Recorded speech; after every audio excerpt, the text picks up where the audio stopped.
the road environment. Your team hasn't faced that this season. Just how much do you think that influenced today's game? I thought the road environment. I thought they were great. I thought Alabama's their fans were great. They were loud. They were into it. But it shouldn't affect your defense and rebounding like it did. Like that we got to defend and rebound better. And they're very hard to defend. But we got to be way more disciplined. We left our feet like 10 or 12 times, and they're very hard to guard. But when we did get them to miss, I thought 22 offensive rebounds, you're not going to win against an elite team giving up 20 some offensive rebounds. So got to be better defensively and rebound. And we got to share the ball. Here's the other thing: we had 4 assists at halftime.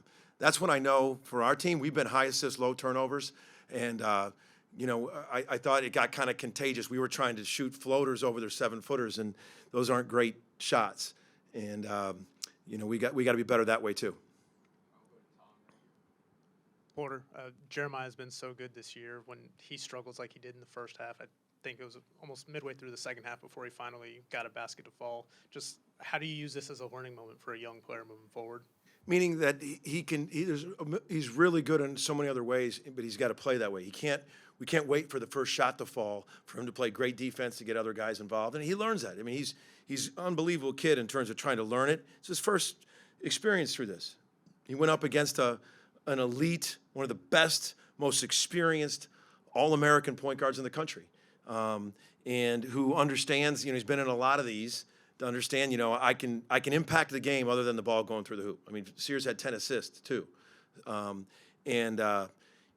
think that's the lesson you want to move on is you can't put all you can't ever let your defense and your ability to impact the game all come down to where the ball goes in.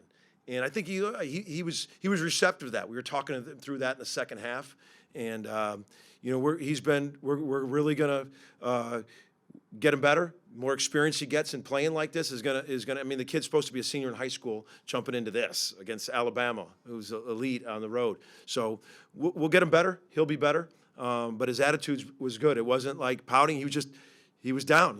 That he didn't. That it took him a minute to get going. But not only him, but we have older guys. I thought our defense has got to be better. I mean, in rebounding in the gauntlet of the SEC with the length, the athleticism. I thought they just got downhill at will, and they got shooters everywhere. And but if you're not going to guard the ball, that domino starts.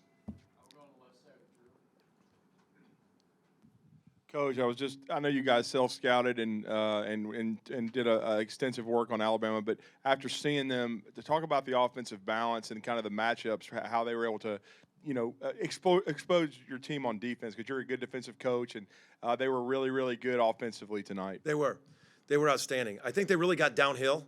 They were constantly getting into the paint, and they did a great job. No matter what ball screen coverage you did, they exposed it.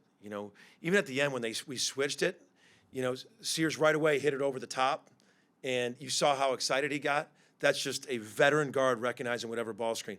Then we hard hedged it. He went right into it and drew a foul. I think he's elite. And the other thing is when they got you got a rim roller lob threat. You got 3-point shooters on there, but they're just you've got to guard the ball. When the ball gets to the paint as fast as it did tonight, the domino starts. Then they kick it.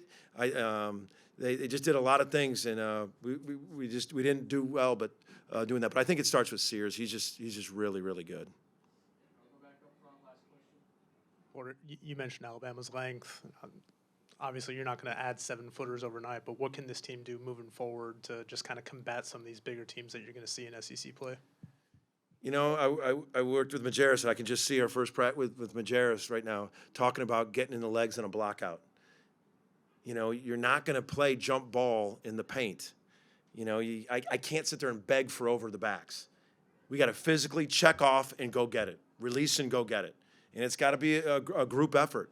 It's got to be a group effort. We can't have guys, play 18 minutes and get 1 rebound, 13 minutes get 0 rebounds. We got to get the guards got to rebound down. It's got to be collective. It's gonna be every night. I mean, we got A&M next, and I know how they're elite offense rebound. It's got to be something where we've got to physically check off and get in their legs if we don't have the length and athleticism. All right, thank you, Coach. All right.